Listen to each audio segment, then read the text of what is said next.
Et ça me fait toujours plaisir de voir la communauté mathématique de l'Université de Béjaïa et notamment la nouvelle génération pour montrer qu'il y a une continuité un petit peu dans la recherche au sein de cette université. Alors aujourd'hui, je voudrais aussi avoir une pensée pour Madame, par la défunte Saadia Task. Probablement je l'ai vue, hein, mais je ne me souviens pas, pour être honnête. Donc je fais un peu partie, comme l'a dit M. Bohmila, des dinosaures du lycée Al-Ahmadiyya.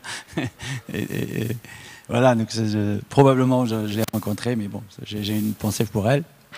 Et aujourd'hui, donc je voudrais vous parler des opérateurs de Rotha-Baxter sur des algèbres, mais je voudrais aussi donner un message pour montrer que les mathématiques ne sont pas cloisonnées par spécialité. Donc il y a vraiment des liens, on peut trouver des idées un peu de partout, et vous allez voir que ces opérateurs dont je vais parler, ils ne viennent pas de l'algèbre, mais ils viennent plutôt des probabilités. Voilà, donc ça c'est... Voilà. Et je vais essayer donc d'être un petit peu clair au début pour introduire les notions. Alors et évidemment, donc je tâcherai d'être clair au début, comme je dis toujours aux collègues qui viennent faire des conférences dans notre séminaire, bon, il faut que tout le monde comprenne au moins les 15 premières minutes. Et j'espère que vous allez comprendre au moins les 15 premières minutes. Mais après, si vous êtes noyé, c'est un peu normal. Mais bon, pour des gens qui sont à Béjaïa, normalement, ils doivent savoir nager, donc ils ne devraient pas. Mais voilà. Donc, mais là, au moins pour le début et pour les idées qu'il y a derrière, là, ça doit être accessible normalement. Alors, quels sont les objets auxquels je m'intéresse un petit peu? Ce sont les structures algébriques. Alors, qu'est-ce que c'est qu'une algèbre? Une algèbre, c'est tout simplement la donnée d'un espace vectoriel. Ici, on l'appelle A, et d'une multiplication. Et une multiplication ou une opération, c'est une application bilinéaire qui va de A croix A dans A. Alors en plus donc du fait qu'elle soit bilinéaire, qu'il y a cette bilinéarité, on va imposer des conditions. Alors si on demande par exemple à cette multiplication de vérifier cette relation, ben on dit qu'on a une algèbre associative, d'accord? Donc beaucoup d'exemples que vous connaissez sont des algèbres associatives. Et puis il y a aussi une structure qui est importante, qui s'appelle la structure de Lie, ou une algèbre de Lie, où la multiplication doit vérifier l'antisymétrie, pardon. Et cette condition-là, où on prend ici le crochet, c'est la multiplication, donc on le note comme ça habituellement au lieu de mu. Et on a cette condition qu'on appelle la condition de Jacobi. Voilà. Donc juste pour dire que la structure de Lie, ça vient des groupes de Lie qui viennent des équations différentielles. Donc voilà, voilà un petit peu l'origine de cette structure. Il se trouve qu'il y a un lien entre ces deux structures associatives et Lie. Donc si vous avez une algèbre qui est associative, alors si vous prenez, donc il ne faut pas la prendre commutative, sinon vous n'avez rien. Mais alors, et bon, ici je me suis trompé, je crois qu'il faut lire mu. Voilà, donc si vous prenez le crochet qui est défini par mu de xy moins mu de yx, donc vous prenez le commutateur, alors vous obtenez une algèbre de Lie. Hein. Donc c'est comme ça qu'on a des algèbres de Lie qui sont importantes. Alors des exemples d'algèbres associatives qui vont vous donner des algèbres de Lie, il y en a plein. Donc toutes les multiplications que vous avez sur n, r, rn, cn, etc. Les polynômes à plusieurs variables. Alors on pourrait aussi prendre des polynômes qui ne commutent pas à plusieurs variables où les variables ne commutent pas. Donc ça nous donne un anneau de polynômes non commutatif. L'algèbre des matrices. Donc ça, la multiplication est associative, comme vous le savez bien. Et il y a des sous-algèbres des algèbres de matrices qui jouent un rôle fondamental dans la structure de Lie, ou par exemple un rôle fondamental en physique. Ensuite, on a la notion de groupe qui est fondamentale en mathématiques. à partir d'un groupe, on peut fabriquer une algèbre qui va être associative, et l'associativité va s'hériter directement de l'associativité du groupe. L'associativité du groupe. Et ici, KG, c'est quoi? C'est un espace vectoriel qui est engendré par des éléments de la forme E alpha I, où les alpha I sont les éléments du groupe. Et la multiplication entre deux éléments générateurs E alpha I, E alpha J, ça va être E alpha I, alpha J. D'accord? Voilà. Alors maintenant, il y a aussi un truc en mathématiques qui est important, qui s'appelle le produit tensoriel. Et en fait, ce produit tensoriel, il va être important pour la suite parce qu'il vous permet de cacher la bilinéarité. Donc la bilinéarité va être dans le produit tensoriel. Et du coup, maintenant, si je veux parler d'une application qui va de A tenseur A dans A, c'est-à-dire d'une multiplication, alors je ne parlerai plus d'application bilinéaire, mais je parlerai d'application linéaire qui va de A tenseur A dans A.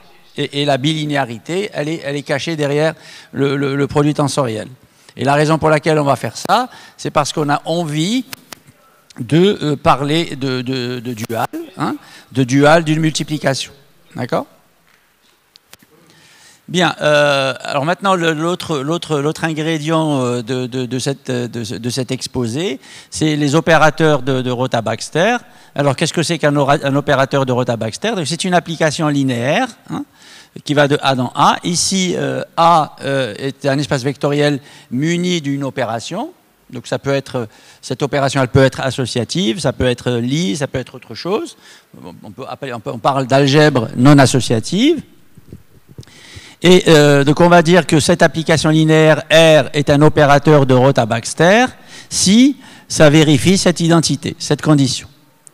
Donc R de X fois R de Y égale R de Rx fois Y plus X Ry plus lambda XY. Ici, lambda est un paramètre fixé et c'est le poids de cet opérateur. Donc on dit qu'on a un opérateur de Rotha-Baxter de poids lambda. Donc le poids lambda, ça peut être 0. Et si on a sur notre algèbre non associative ou associative un opérateur comme ça, donc un triplet comme ceci va correspondre à une algèbre qu'on appelle une algèbre de Rotha-Baxter. D'accord? Alors maintenant, je vais vous donner un exemple intéressant de ces opérateurs-là pour montrer qu'ils existent dans la nature.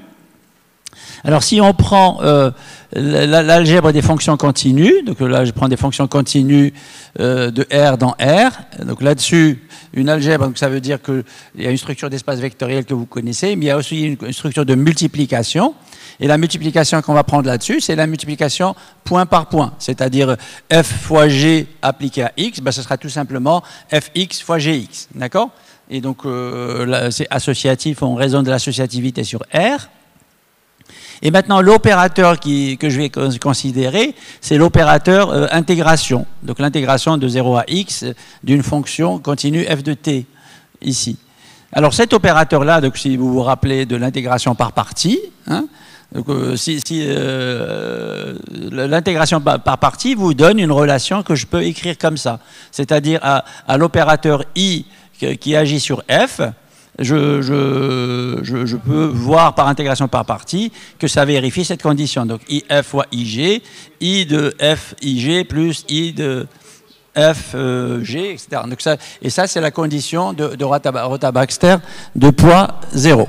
OK? Donc voilà un exemple naturel, on va dire, des opérateurs de Rotha-Baxter dans la nature. Alors maintenant, je voudrais aussi donner quelques propriétés avant de vous raconter l'histoire de cet opérateur qui est intéressante. Alors, donc si on prend un opérateur de poids lambda, R, alors je peux considérer l'opérateur lambda moins 1 R, c'est-à-dire je multiplie par lambda moins 1, ça me donne encore un opérateur de Rotha-Baxter. Donc ça vérifie l'identité Rotha-Baxter que j'ai montré tout à l'heure. Ça montre qu'à partir d'un opérateur de poids lambda non nul, je peux toujours me ramener à un opérateur de poids 1 en divisant par lambda moins 1. D'accord? Donc je peux dire qu'il y a deux types d'opérateurs Rotha-Baxter. Il y a les opérateurs de point 0 et les opérateurs de point 1, parce que les autres vont s'y ramener par cette opération-là. Et si j'ai un opérateur R, si je prends l'identité moins R, ça reste aussi un opérateur de Rotha-Baxter. Alors maintenant, si on parle d'algèbre, donc si je prends les images de R et de ce R tilde, ça donne des sous-algèbres, c'est-à-dire stabilité par la multiplication. Et on peut aussi avoir quelques relations mixtes entre R et R tilde.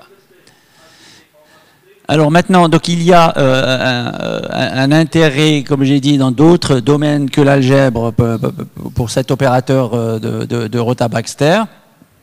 Et là, par exemple, si on considère deux équations récursives où il y a le R qui intervient ici, où X et Y sont des solutions, pour R et R tilde, de ces deux équations, donc Atkinson en 1963, qu'il a montré que forcément ces relations ces deux solutions sont liées de cette manière. Donc ça, c'est un premier intérêt qui a ensuite généré d'autres applications de ces opérateurs de Rotha-Baxter dans l'analyse numérique, en analyse en général, bien sûr en physique, etc. Alors maintenant, revenons à l'origine de cet opérateur. Peut-être, donc c'est lié à ce qu'on appelle l'identité de Spitzer. Peut-être M. Oliveira connaît cette identité, puisque c'est une identité, c'est une relation fondamentale en probabilité et plus particulièrement en théorie des fluctuations. Et donc cette identité, qu'est-ce qu'elle fait? Donc elle donne un lien entre. Donc si on a des variables aléatoires, x1, x2, etc. Donc on peut considérer SK comme étant la somme partielle de ces variables aléatoires x1 jusqu'à xk. Et cette identité de Spitzer, qu'est-ce qu'elle donne? Elle donne un lien entre la fonction caractéristique phi de n qui correspond au maximum des SK et la fonction caractéristique psi de n de Sn des sommes partielles. Et elle s'exprime de cette manière-là. Donc là, vous avez une relation en probabilité entre les deux fonctions caractéristiques. D'accord? Voilà un petit peu le... Bien. Donc jusque-là, il n'y a pas d'opérateur Rotha-Baxter. Il arrive tout de suite. Et en fait, il y a, dans la foulée de cette identité de Spitzer, qui est importante, donc il y a un monsieur qui s'appelle Glenn Baxter, qui a écrit deux articles. Donc le premier s'appelle An Operator Identity, en 58, et en 60, le titre qui est assez évocateur, An Analytic Problem whose solution follows from a simple algebraic identity. Donc voilà, donc la messe est dite, hein, ou la prière. Donc c'est de dire, voilà, donc ici, donc on a un opérateur qui résout un problème analytique, et en fait le problème analytique, c'est l'identité que j'ai indiquée tout à l'heure, et avec le problème de Spitzer. Donc ce monsieur Baxter, il a étudié donc cette théorie des fluctuations en probabilité. Il a considéré les équations intégrales qui apparaissent, et il a trouvé comme cas particulier cette identité de Spitzer. Donc en fait, il a démontré de façon algébrique, en utilisant cet opérateur de Rotha-Baxter, cette identité de Spitzer qui par ailleurs a été démontrée de façon analytique. D'accord? Donc voilà. Et maintenant, si on a envie de l'exprimer en termes d'opérateur de Rotha-Baxter, donc l'identité de Spitzer s'exprime de cette manière-là. Voilà. D'accord? Donc voilà une application directe d'un opérateur algébrique qui vous permet de démontrer évidemment quelque chose d'analytique qui est en lien avec la théorie des probabilités et qui permet d'aller au-delà. Donc c'est pour ça que les idées sont toujours bonnes à prendre, il ne faut pas hésiter, hein, donc ouvrir un petit peu son spectre des intérêts et ne pas se focaliser juste dans sa spécialité. C'est un message aux jeunes. Voilà. Maintenant, donc, quand on est mathématicien, on aime bien s'amuser. Bon, on se dit voilà, donc là, c'est le cas commutatif. Maintenant, si je suppose que ce n'est pas commutatif, qu'est-ce qui se passe? Ben, on peut aussi s'intéresser donc au cas non commutatif pour l'identité du Spitzer. Ça a été vu par d'autres personnes. Je en dirai un mot tout à l'heure. Sinon, donc ce Glenn Baxter a produit ces deux publications, mais bien sûr, il ne s'est pas intéressé beaucoup à cet opérateur Rota-Baxter, mais cet opérateur a été repris par Giancarlo Rota, donc, qui est un combinatorien fameux. et donc c'est lui qui a fait la théorie un petit peu de cet opérateur qui a été introduit initialement par Baxter. Donc c'est pour cette raison qu'on appelle l'opérateur de Rota-Baxter. Hein, d'accord ? Et puis il a montré un intérêt de cet opérateur en combinatoire et surtout concernant les fonctions symétriques. Hein. Donc juste pour vous donner un exemple où cet opérateur, un autre exemple où on voit un petit peu cet opérateur. Donc si vous prenez une suite infinie comme ça d'éléments U1, U2, etc. Alors vous pouvez transformer cette suite en la suite 0, U1, U1 plus U2, U1 plus U2 plus U3, etc. Et ben, cette action-là, cet opérateur-là, vérifie l'identité de Baxter, de Rota-Baxter, de poids 1. Voilà. Alors maintenant, je parlais tout à l'heure, c'était une question que je n'avais pas posée à M. Oliveira, c'était par rapport aux applications dans la théorie quantique des champs, notamment la théorie perturbative. Donc il y a beaucoup de sommes comme ça qui ne convergent pas, hein, et donc c'est des sommes dans l'algèbre des séries de Laurent, c'est-à-dire on prend des séries de Laurent en epsilon et donc c'est des fonctions en epsilon 1 sur epsilon, et puissance de epsilon et puissance de 1 sur epsilon. Et évidemment, donc, là où il y a des pôles, quand il s'agit de prendre l'intégration, ça ne converge pas forcément. Et dans cette théorie-là, qu'ils appellent de renormalisation, il y a une opération qu'on appelle la régularisation dimensionnelle qui permet de se débarrasser un petit peu des termes qui empêchent la convergence. Et ça a été beaucoup utilisé donc, en physique. Et ici, on a deux opérateurs qui font ça. Et ces opérateurs sont des opérateurs de Rota-Baxter. Hein. Alors, le premier opérateur, qu'est-ce qu'il fait ? Il y a deux opérateurs. Le premier, pour R égale 0, donc à cette somme-là qui démarre à moins m, donc on va associer une somme qui va de moins m jusqu'à 0, c'est-à-dire les termes constants et les termes de puissance négative. Et sinon, avec 1, c'est-à-dire on peut uniquement enlever les termes de puissance négative, pas le terme constant. Voilà. Donc ça a une grande application et ça a permis aussi de développer cette théorie quantique des champs, qui est connue un petit peu par son interprétation en termes de graphe de Feynman. Et là, donc les Kohn et Kramer, donc ils ont introduit ce qu'ils ont appelé une algèbre de Hopf. Donc avec ces graphes de Feynman qu'on peut identifier à des arbres, on peut construire une structure qu'on appelle algèbre de Hopf, que je vais vous rappeler tout à l'heure. C'est-à-dire il y a une multiplication, mais il y a aussi une commultiplication, etc. Et c'est deux des élèves de Kramer, donc Ebrahim Ifar et Liguo, qui se sont intéressés à la version non commutative de la formule de Spitzer. Bien, maintenant donc je vais donner quelques propriétés algébriques qui sont en lien avec cet opérateur Rota-Baxter. Donc la première chose, donc si vous avez une algèbre de Rota-Baxter qui est Lie admissible, ça veut dire que si je prends le commutateur de la multiplication, ça vérifie Jacobi.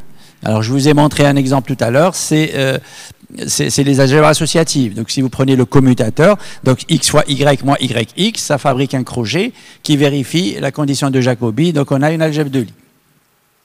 Et il peut y avoir d'autres structures, d'autres conditions qui permettent d'aboutir à une algèbre de Lie également.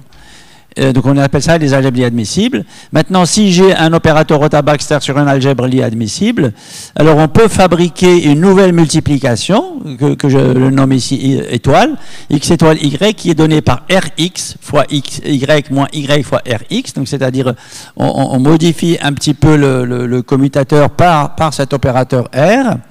Et alors ça vérifie, on appelle ça une algèbre pré-Lie, hein.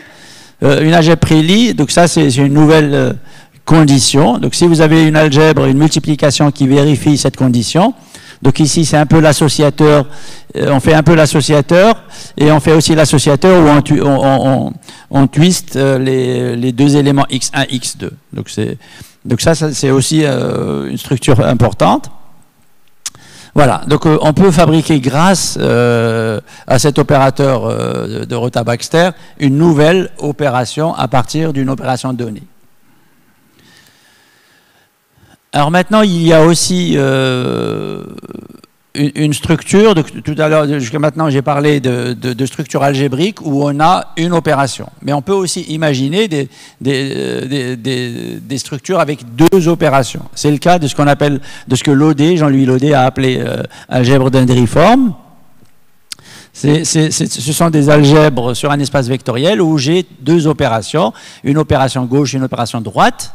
Et ces deux opérations vérifient les trois conditions qui sont indiquées ici. Alors quand on a ça, on appelle ça une algèbre dendriforme. Alors cette algèbre dendriforme, c'est une algèbre qui permet en quelque sorte, qui permet en quelque sorte de couper une opération associée à un morceau. Donc c'est ça l'intérêt ici. Donc c'est-à-dire, si j'ai une algèbre dendriforme, ça veut dire que l'opération multiplication que j'appelle étoile ici, qui est associative, se décompose en somme de deux opérations, droite et gauche. Hein. Alors maintenant la question, maintenant si je fais si je fais la même chose avec moi, je trouve que c'est une algèbre pré-Lie. Donc ça c'est une propriété de ces algèbres dendriformes. Alors, cette structure-là a été introduite par Jean-Louis Laudet en K-théorie. Donc, c'est un domaine en topologie. Et voilà. Donc, alors maintenant, la question qui se pose, qui est naturelle, c'est de dire, voilà, si je démarre avec une algèbre associative, comment je peux fabriquer une algèbre dendriforme? C'est-à-dire, comment je peux couper mon opération qui est associative en deux morceaux qui vérifient ces trois conditions. Hein, d'accord? Et ça, vous pouvez imaginer, donc ça passe par les opérateurs de Rotha-Baxter aussi. Hein. Voilà, donc c'est ici, donc maintenant si on veut parler en termes savants, donc on va dire ici qu'on a une catégorie d'algèbres dendriformes, c'est-à-dire c'est des algèbres dendriformes avec les morphismes, etc. Et on va ici pour avoir, donc de dendriformes, on peut toujours avoir une algèbre associative, hein, mais par contre, si je veux aller dans l'autre sens, c'est-à-dire si à partir d'une algèbre associative, construire une dendriforme, là j'ai besoin de Rotha-Baxter. Donc c'est pour ça que je vais considérer plutôt la catégorie des algèbres associatives qui sont Rotha-Baxter, qui admettent un opérateur Rotha-Baxter. Et là, donc là j'ai une construction d'algèbre dendriforme à partir d'une algèbre associative munie d'un opérateur Rotha-Baxter. Et la multiplication gauche, je la construis comme ceci, d'accord? Et la multiplication droite, je la construis de cette manière-là, donc en utilisant l'opérateur Rotha-Baxter. Donc voilà, donc là on dit qu'on a une paire de foncteurs adjoints entre ces deux opérations, ces deux catégories, pardon. Hein, d'accord? Voilà. Alors maintenant, donc je vais juste citer quelques généralisations de ces opérateurs Rotha-Baxter. Donc là, ça a été fait sur les bimodules, donc une génération bimodule par Aguillard. Il y a une généralisation sur les modules aussi d'une algèbre associative qui était initiée par Cooper-Schmidt, mais qui a été développée par Bailly-Oini. Qu'on a appelé O-opérateurs parce que Cooper-Schmidt les a appelés O-opérateurs, et ça a permis aussi de construire une dendriforme qui est liée aux algèbres de Lie qui s'appelle L dendriforme. Ensuite, le cas gradué de ces structures-là, donc je l'ai fait avec deux anciens doctorants tunisiens. Donc, en 2016, donc on a étudié le cas gradué. Ensuite, maintenant, donc on peut s'intéresser à d'autres généralisations. Ces généralisations, donc maintenant on parle de coalgèbre. Donc ça a été initié par Ma et Liu de chinois. Et puis il y a une autre généralisation où au lieu d'avoir un opérateur, on peut imaginer deux opérateurs. Donc ça a été fait par Thomas Brzezinski. Et donc avec Tianshui Ma et Sergei Silvestrov, donc nous avons construit, donc généralisé ces systèmes de Brzezinski au cas dual, co-système, et ça nous a conduit à introduire ce qu'on a appelé donc une bialgèbre mixée qui permet de faire des constructions intéressantes. Alors comme il y a beaucoup d'opérateurs intéressants un petit peu dans la nature, je vais en citer quelques-uns à la fin. Donc on a essayé de les regrouper tous ensemble avec Ma et Silvestrov. Donc on a introduit la notion de curved operator, c'est courbé. Donc là, ce qui est connu très souvent, ça correspond à une courbure, on va dire nulle. Et nous on a introduit une opération qu'on appelle la courbure oméga dans les définitions, et ça regroupe un petit peu beaucoup d'opérateurs connus. Bien, maintenant, je vais vous montrer un petit peu à quoi ressemblent ces généralisations. Donc, le cas de Kupperschmidt qui a été aussi regardé par Ushino.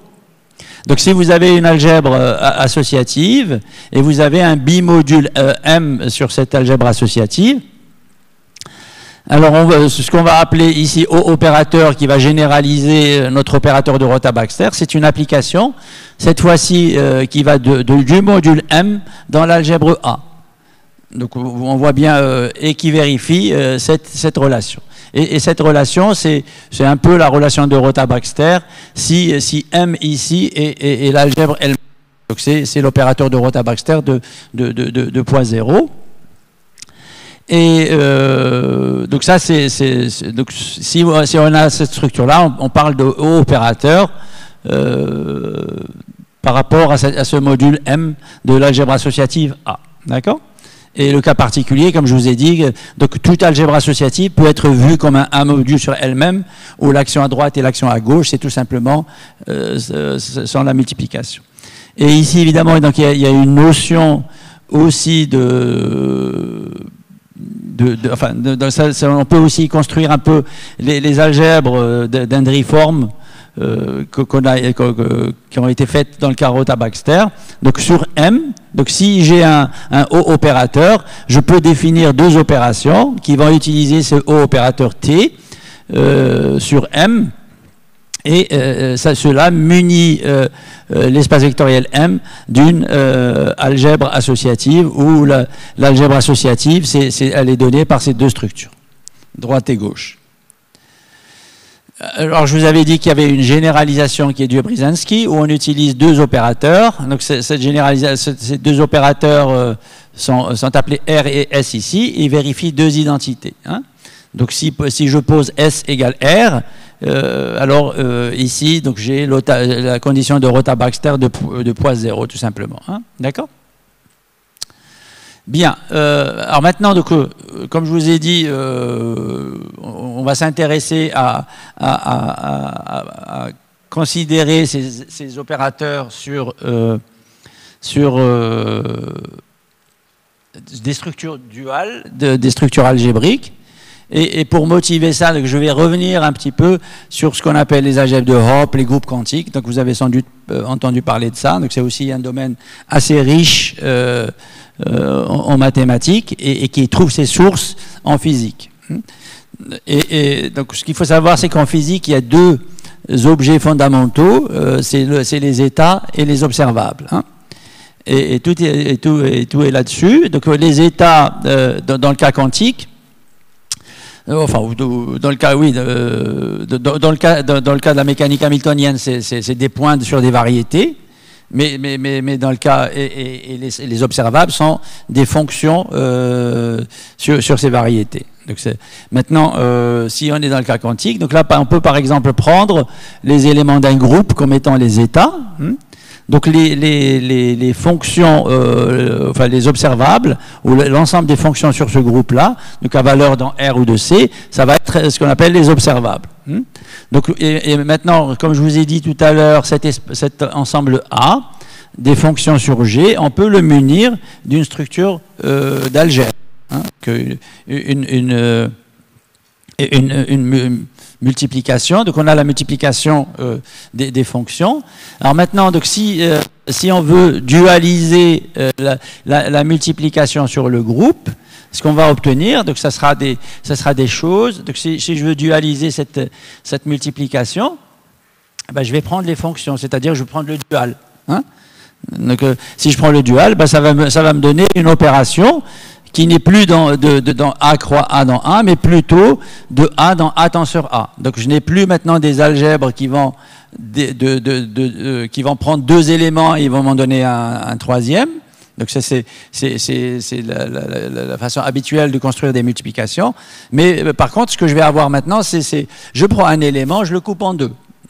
Et il y a donc beaucoup de situations en mathématiques où on a besoin de ça, y compris en probabilité.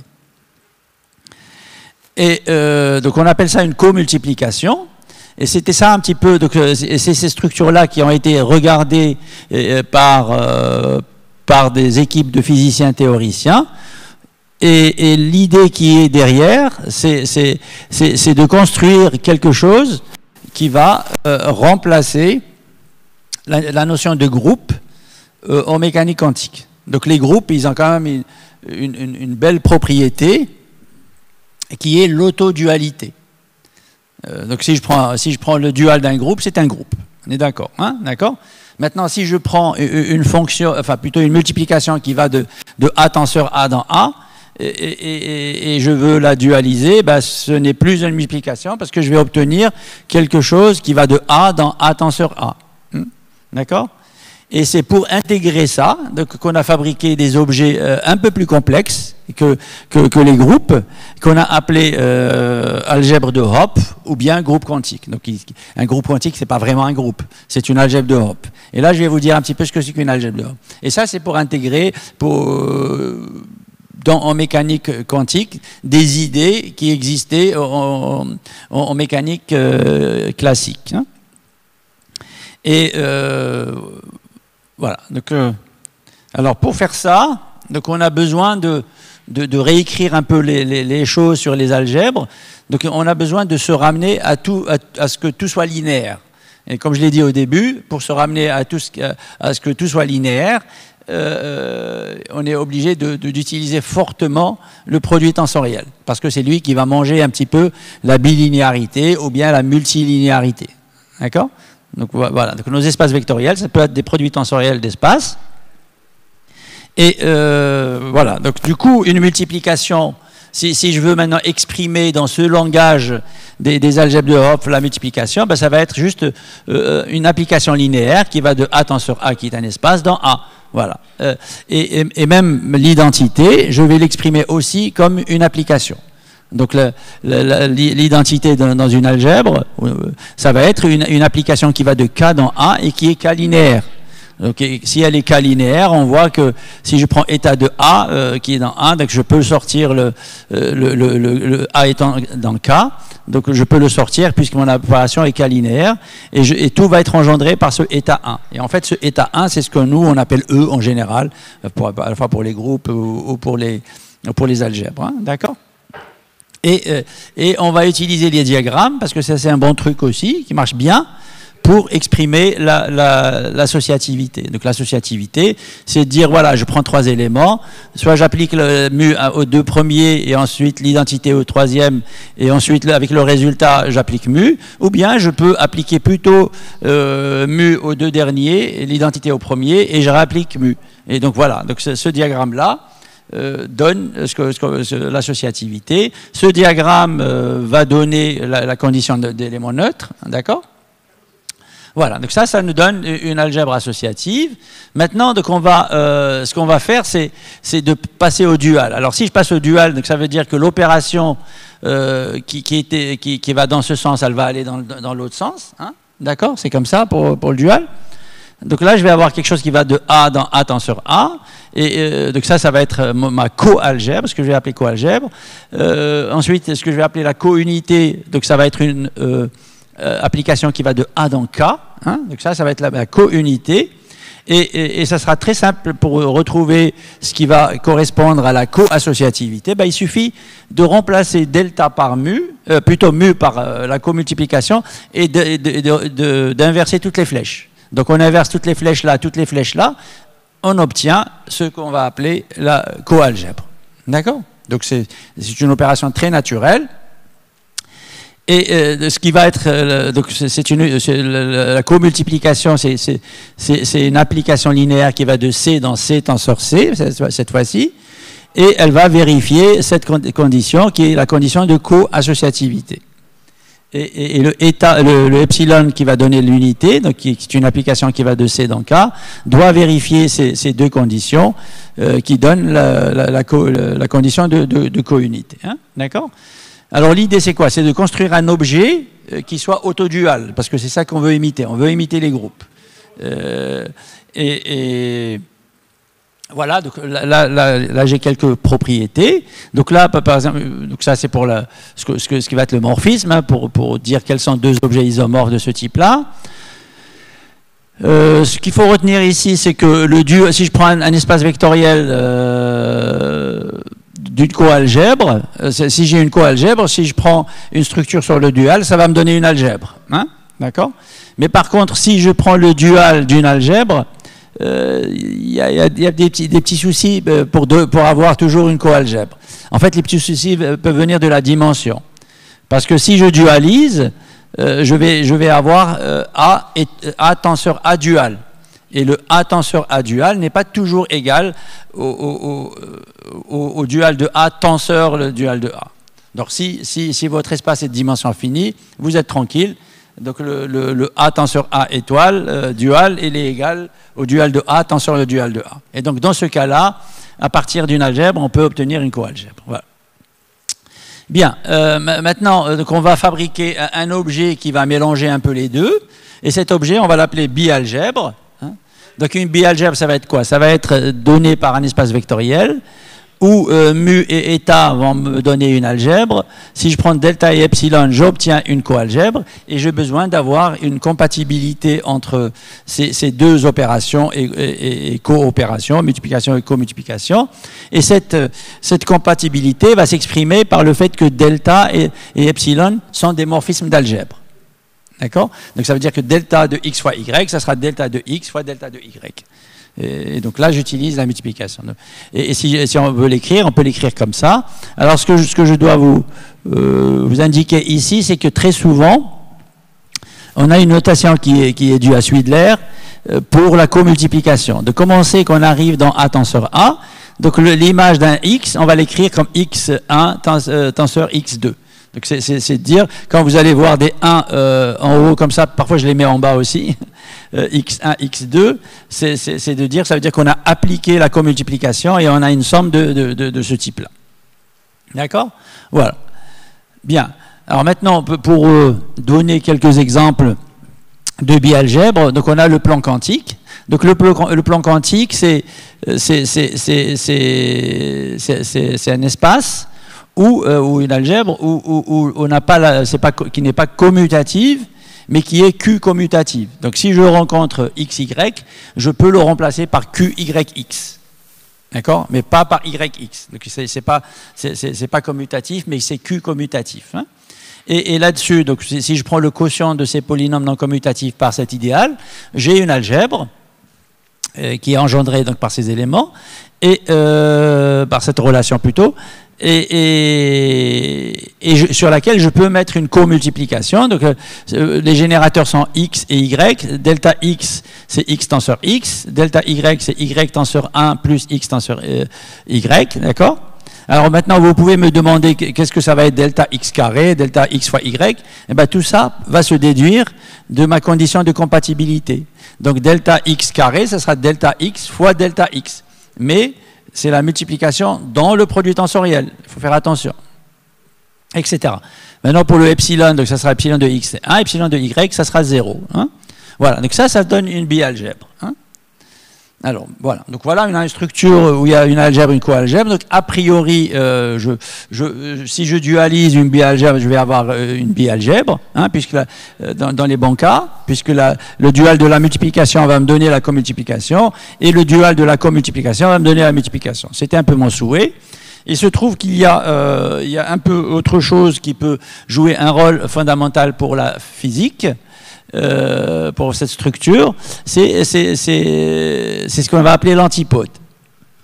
D'accord? Donc c'est cet antipode qui va jouer un peu le rôle, pas d'élément neutre, mais qui va jouer le rôle de l'élément neutre un peu dans les groupes. Et ça, c'est donc si j'ai une multiplication et une commultiplication, on peut fabriquer sur les morphismes, sur les applications linéaires, sur l'ensemble des applications linéaires de V dans V, une multiplication qu'on appelle le produit de convolution. Hein, c'est un produit qu'on retrouve un peu partout. Et donc ça, c'est une espèce de généralisation qui est donnée par la commultiplication de delta et la multiplication mu appliquée ici à deux morphismes F et G. Voilà. Il se trouve que si mu est associative, delta est co-associative, ce produit de convolution, il est associatif aussi sur l'ensemble Hom VV. Hein. Et voilà. Donc, et il est unitaire aussi. Alors l'unité ici, elle est fabriquée aussi à partir de l'unité et de la co-unité. Alors maintenant, on peut se demander, est-ce qu'il y a des inverses? Quel est l'inverse? Quel est l'inverse de l'application identité? Donc c'est pas l'identité qui est l'élément neutre ici, mais c'est plutôt état rang epsilon. Donc l'identité pourrait avoir un inverse. Hein. Et c'est cet inverse-là qu'on appelle S, quand il existe, et on l'appelle l'antipode. Et il joue un rôle vraiment fondamental en physique quantique. Et quand on a maintenant une bialgèbre avec un antipode comme ça, ben on appelle ça une algèbre de Hopf. Hein. Alors un exemple rapide, c'est que si je pars d'un groupe, je vais avoir l'algèbre de groupe KG, que j'ai donné tout à l'heure, ben je peux dessus mettre une commultiplication, delta de E alpha, c'est E alpha tenseur alpha. Hein, d'ailleurs, on appelle les éléments qui vérifient ça les éléments group-like, donc ils ressemblent à un groupe.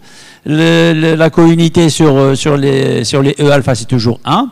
Et l'antipode ici, S de E alpha, ça sera E de l'inverse de alpha dans le groupe. Donc voilà alors il y a un autre exemple, mais que je n'ai pas ici, mais c'est l'algèbre enveloppante, et c'est à partir de là. Donc si je prends une algèbre enveloppante d'une algèbre de Lie, c'est-à-dire une algèbre, c'est les polynômes quotientés par les identités de Jacobi. Donc là, il y a une structure d'algèbre associative qui est associée à l'algèbre de Lie. Et là-dessus, il y a aussi une structure naturelle d'algèbre de Hopf. Et l'idée pour quantifier les choses ou aussi pour s'intéresser à la théorie de diffusion, au système intégrable en physique quantique, donc s'appuie sur la structure d'algèbre de Hopf des algèbres enveloppantes, et on essaye de déformer ça. Et c'est ces déformations-là qui ont été faites sur certaines algèbres semi-simples qu'on appelle groupe quantique et qui jouent un rôle fondamental. Maintenant, pour revenir à mes opérateurs de Rotha-Baxter, j'ai encore un petit peu de temps, 10 minutes. Voilà, d'accord, merci. Donc vous allez patienter pour manger un petit peu. Hein, donc, vous avez mangé plein de gâteaux, j'ai vu. Donc. Bien, alors maintenant, donc on va essayer de s'intéresser aux opérateurs de Rotha-Baxter, mais cette fois-ci sur les coalgèbres, ou bien les bialgèbres. Donc c'est un peu ce qu'on a essayé de développer ici. Et alors qu'est-ce que c'est que maintenant, là je vais prendre une coalgèbre sur l'espace vectoriel C, et donc ça veut dire que j'ai une comultiplication delta de C qui me donne une somme que j'écris maintenant comme ça. Et j'ai un opérateur Q est un opérateur Rota-Baxter sur la coalgèbre, il est de poids gamma, s'il vérifie cette condition-là. Donc c'était un peu la condition de Rota-Baxter que je vous ai montré tout au début, qui est dualisée ici. Et qui ne va pas utiliser la multiplication, mais elle va utiliser la co-multiplication. Hein? D'accord? Donc on peut écrire comme ça. Donc dès qu'il y a des 1 et 2, je vous ai dit que ça veut dire qu'on a appliqué le delta. Hein. Donc il est bien caché derrière. Alors on peut généraliser ça maintenant. Donc on a introduit ici ce qu'on a appelé des RQ Rota-Baxter, de structure Rota-Baxter, c'est-à-dire sur la multiplication, donc on va définir un opérateur Rota-Baxter R, et sur la co-multiplication un opérateur Rota-Baxter Q. Et maintenant, la notion de Rota-Baxter système qui a été introduite par Brzezinski, on peut la généraliser aussi, et on a défini ce qu'on a appelé Rota-Baxter co-système. Donc on réécrit un peu les deux égalités de Brzezinski sous forme duale, ça nous donne ça.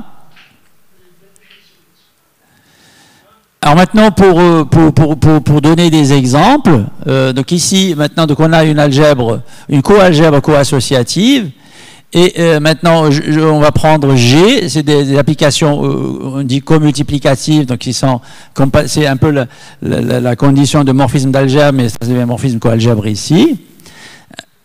Alors, si Q vérifie cette condition-là, où G est une application qui va de C dans C. Alors, si Q vérifie cette condition, alors, donc ici j'ai un Q puissance G qui dit que je compose avec G le Q. Alors, dans ce cas-là, si j'ai cette condition satisfaite, j'ai un co-système, naturellement, sur C, qui est donné par les deux opérateurs Q et Q rangé. Voilà, donc ça c'est...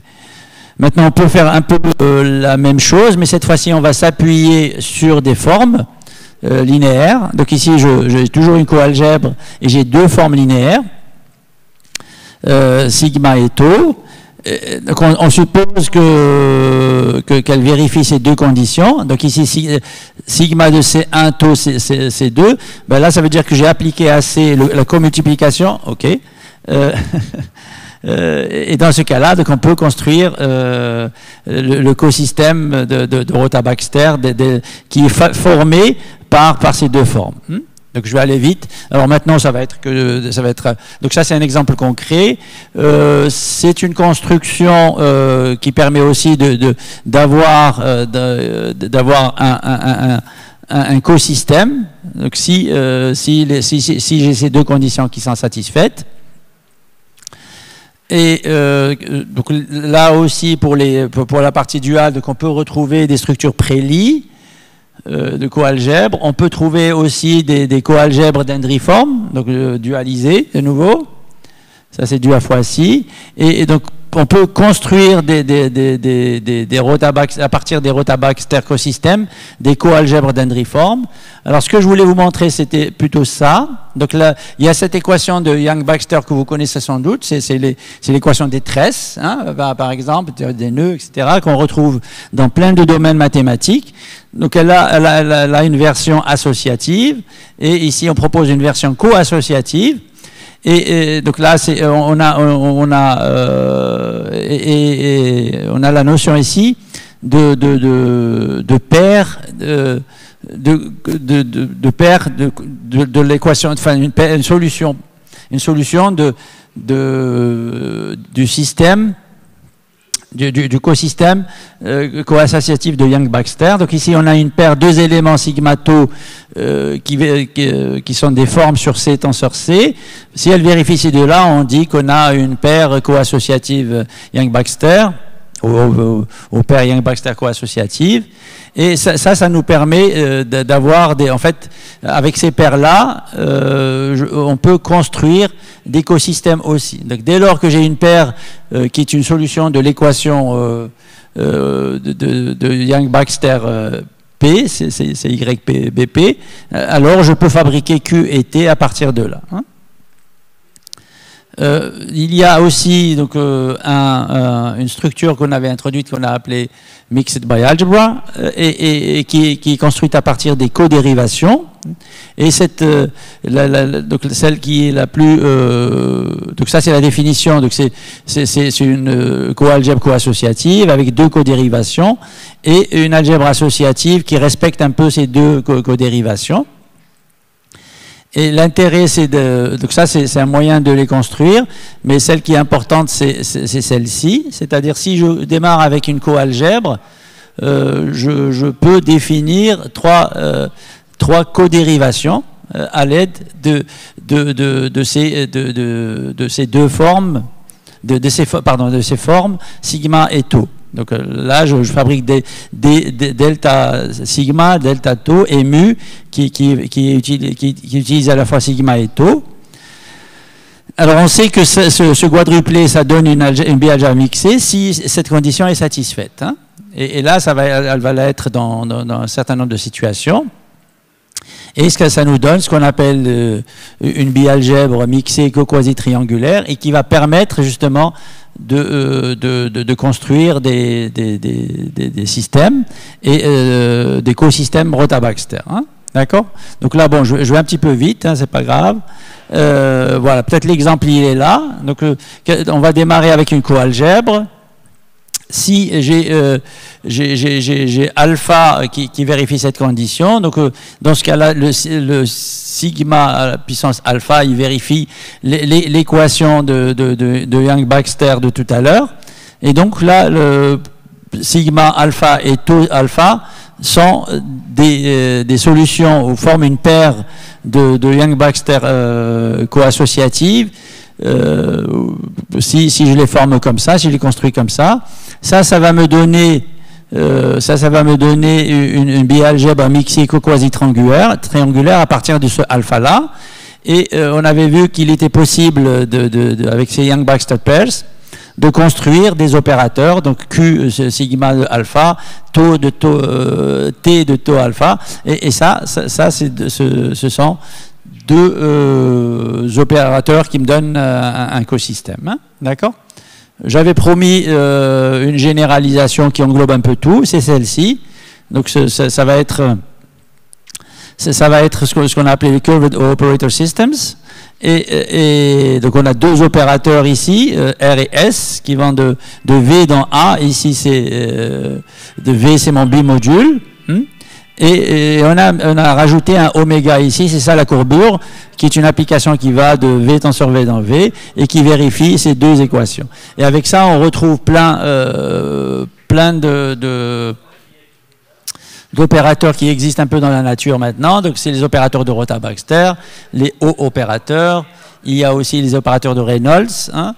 Et il y a aussi les TD algèbres ou TD opérateurs, et il y a aussi les opérateurs de Neyhuis qui jouent un rôle fondamental en théorie des déformations. Voilà, je crois que j'ai abusé un petit peu de votre patience, je vous remercie.